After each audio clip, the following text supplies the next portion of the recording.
जय महाराष्ट्र मित्रांनो, पीएम किसान सन्मान निधी योजनेबद्दल एक महत्त्वाचा अपडेट आहे। 16वा हप्ता पुढच्या महिन्यात कदाचित शासनाकडून दिलं जाणार आहे शेतकऱ्यांना। तर याच धर्तीवर ज्यांचं अजूनही पेंडिंग कामे राहिलेली आहेत त्यामध्ये ई-केवायसी ही एक अतिशय महत्त्वाची प्रोसेस असते मित्रांनो पीएम किसानचा हप्ता मिळवण्यासाठी। तर या ई-केवायसी संबंधित भारत सरकारकडून केंद्र शासनाच्या निर्देशानुसार ई-केवायसी प्रमाणीकरणासाठी दिनांक 12 फेब्रुवारी ते 21 फेब्रुवारी 2024 या कालावधीसाठी विशेष मोहीम राबविण्यात येणार आहे। हे शेतकऱ्यांपर्यंत माहिती पोहोचावी यासाठी हा व्हिडिओ बनवण्यात आलेला आहे मित्रांनो।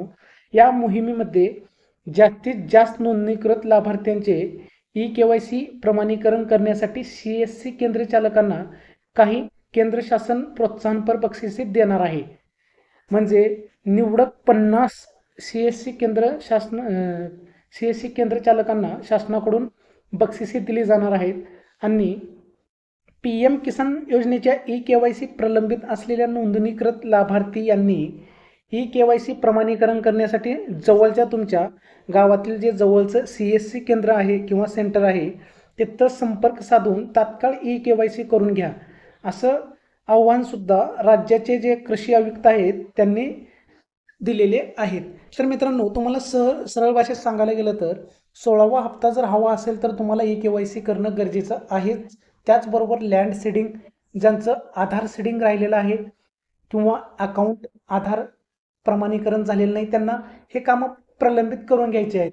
आणि या मोहिमेमध्ये तुमच्या जवळच्या सीएससी केंद्र चालकाला फोन करून तुम्ही ई-केवायसी बद्दल विचारू शकता आणि जाऊन तुम्ही लवकरात लवकर ई-केवायसी करून घ्यायची आहे ज्यांची ई-केवायसी राहिलेली आहे। आणि तुम्ही जर ऑलरेडी केलेली आहे त्याचं स्टेटस कसं बघायचं आपल्या वेबसाईटवरून गव्हर्नमेंटच्या, ते तुम्हाला आपल्या चॅनलच्या व्हिडिओमध्ये तुम्हाला हा व्हिडिओ दिसेल। तिथं जाऊन तुम्ही चेकसुद्धा करू शकणार आहात की ई-केवायसी स्टेटस कसं पाहायचं, तुमचं ई-केवायसी सक्सेसफुली झालेलं आहे किंवा नाही हे तुम्हाला तिथं जाऊन दिसणार आहे। तर त्याचबरोबर ज्यांची गावनिहाय ई-केवायसी प्रलंबित आहे अशा शेतकऱ्यांची यादी गाव पातळीवरील नोडल अधिकारी तथा कृषी सहाय्यक यांच्याकडे उपलब्ध आहे। म्हणजे आता गावातील जी पीएम किसान सन्मान निधी योजनेसाठी जी लाभार्थी लिस्ट असते मित्रांनो, ती तुमच्या संबंधित कृषी सहाय्यकाकडे असते।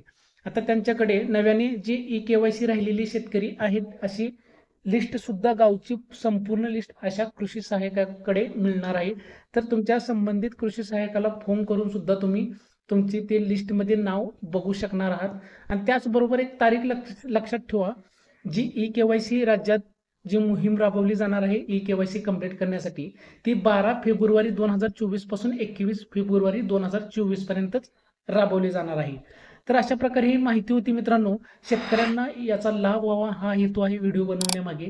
तर माहिती आवडली असेल तर चॅनलला लाईक आणि सबस्क्राईब करा। धन्यवाद।